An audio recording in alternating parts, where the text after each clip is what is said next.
The seventh edition of the Namibia International Energy Conference is underway in Windhoek. The event brings together government decision makers, industry leaders, investors, and the business community to drive industry growth, as well as focus on key milestones and strategic moves towards establishing Namibia as a leading energy hub. Now, also attending the conference is Utaara, Jauch, a legal practitioner and managing director at Jauch Nyashanu Nyaunango Incorporated. Madam Jauch, good morning and thank you so much for making time to speak to us this morning. Good morning. Thank you so much for having me. Okay, some might be wondering, what is a law firm doing at an energy conference? Well, I mean, as we've seen from Her Excellency, Dr. Nandi Daitwa, it's imperative for us to have legislative frameworks in place. We know that the oil and gas sector has now moved to the office of the president, and I think with that, we need to ensure that we have a regulatory framework in place that benefits Namibia. As we know, and we've seen, lessons across Africa. Often it's the case that the local inhabitants of the country that has the natural resources don't actually benefit from such resources. So I think it's incumbent on us as lawyers, as, not only just lawyers, stakeholders within the industry, to ensure that local Namibian people benefit from this natural resource. So I think it requires a collaborative approach, and that involves legal practitioners as well, who are involved in, the drafting of petroleum agreements, involved in contract negotiations. And I think ultimately what should remain at the forefront is the local content policy that we've seen come to the fore at this at the seventh edition of the International Oil and Gas Energy Conference. This three-day event theme is around becoming an energy hub within country value. What does this mean for you as a stakeholder that is involved in this process? Well, I think I'll speak maybe just from a legal perspective initially. I think, we've now just discovered oil, and we're obviously heading to our first production, hopefully by the year 2030. It's a relatively new industry for Namibia, and I don't think we can really say from a legal industry perspective we really have the experts. So from a legal standpoint, it will involve a lot of collaboration and a lot of skills development and skills transfer, because it's a complex industry that one needs to understand, and you need to then have discussions, consultations with various stakeholders, ranging from geologists to obviously financial institutions, to lecturers, to obviously the IOCs, the operators, stakeholders across all fronts, in order to ensure that Namibia can create an ecosystem that is geared not only towards value creation, but as well as value retention, so that, the capacitation of our local people remains within Namibia. And ultimately, that is what will, be a road to sustainable development, because you don't want to just develop this natural resource. You want to ensure that it can be sustainably developed, and yes, sorry. No, that's fine. You're specifically talking about the issue of sustainable mechanisms. What are some of the modalities that are currently existing, that are out there, that Namibia should be thinking about looking at if they want to ensure that this industry is sustainable? Okay, so I think like I'm saying, with the ecosystem, it varies across different fronts. So obviously the first one is skills development and capacitation.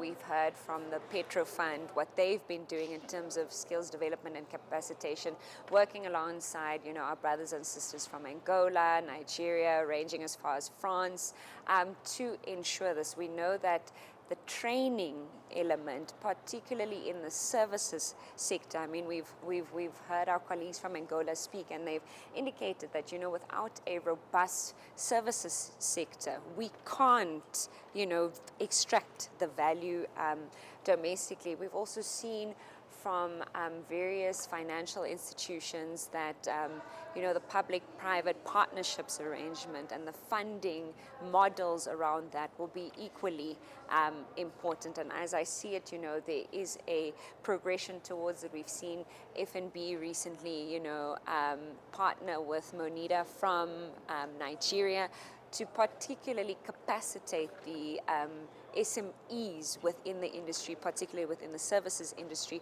so that they can, be part of the value chain, and that these, barriers to entry into the market are somewhat, made easier for the smaller guys within the industries. And then obviously we need to have a very phased and strategic approach, and this means, various logistics, training, capacity building, and I think what's really come out from this conference is that, and the collaborative approach required.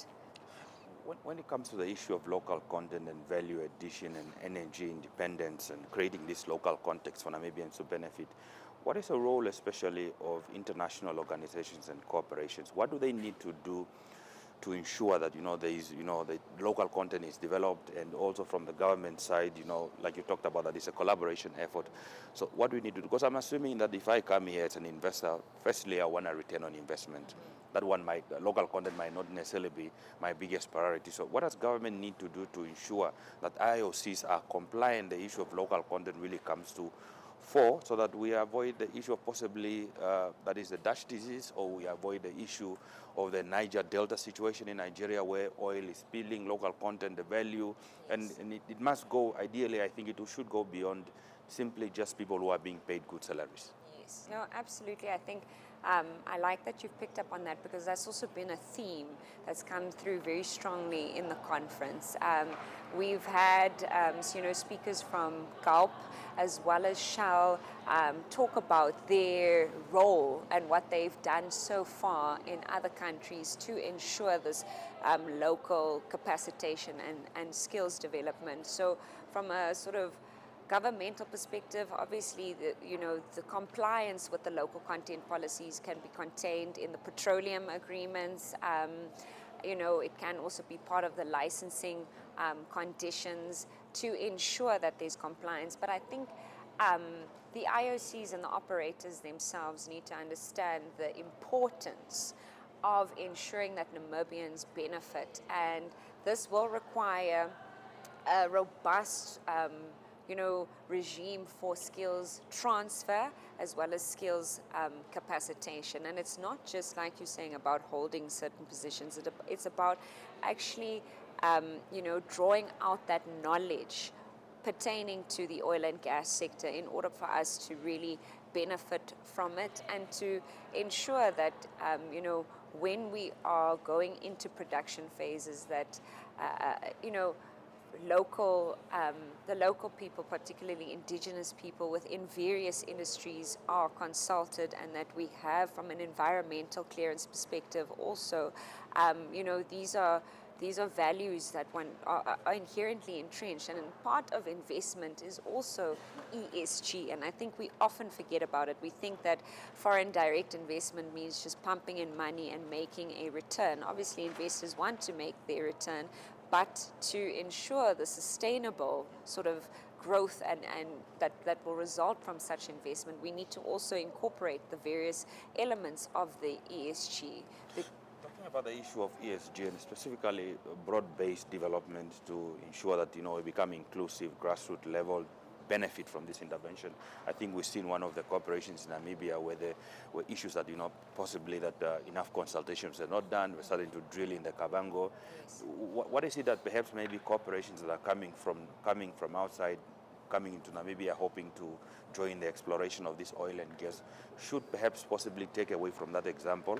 And what should then government need to do to ensure that grassroots level communities benefit, is maybe perhaps in terms of share allocations when it comes to those that are exploring? What are some of the modalities that would actually be practical, Paul? Because I'm sure that it's not sufficient enough to drill me a borehole so I have access to water. It should go beyond that, because what you'll probably likely invest in a borehole vis-a-vis compared to what you'll get out of the drilling and production of oil barrels per day, it's much more than what you are putting into a borehole that gives me water. Yes, no, absolutely. I think just to the first part of your question with the, consultation processes, I was just recently in a conference in Malta where exactly this issue was discussed, and there was a judge from Australia who had indicated that it's been very difficult in Australia because there are over 200 indigenous languages there. We know that Namibia has about 24 official languages, so the consultation process can't take a one-size-fits-all approach. And I think that's typically what's happened. We know that the oil and gas sector is highly technical. So when you are approaching local communities, number one, your language is extremely important. People can't consent to something which they don't understand, not because they're not intelligent, but owing to language barriers and terminologies, that are not known within that sector.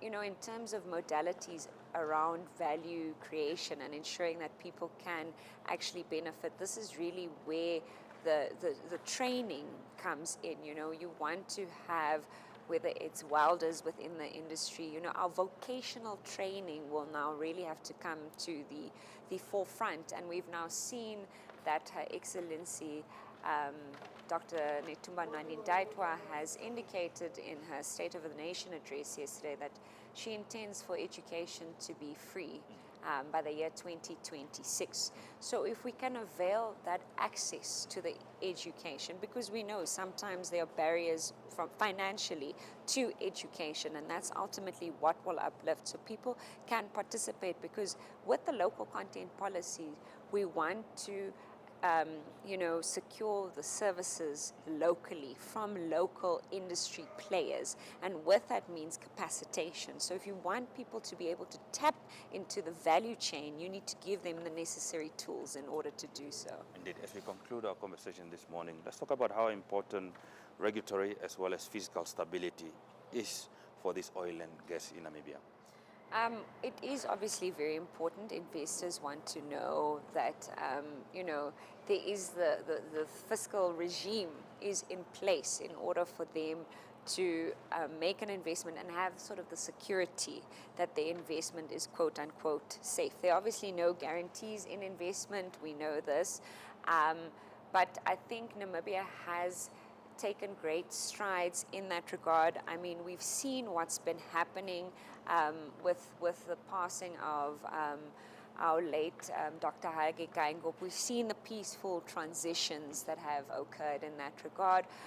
We've also seen now that Namibia has its first female president, and we've seen that our electoral processes have gone smoothly. I do believe that our institutions are capacitating themselves in the necessary manners. We obviously now there's a bit of uncertainty with the move of oil and gas to the office of the president, but I am assured myself that it's a move that will allow for the further peace and stability. But not only that, to balance the interest of having this fiscal regime in place while ensuring that Namibians are ultimately the beneficiaries of this national and natural resource. I wish we could continue more, but thank you so much for making time to speak to us this morning. Thank you so much. Okay.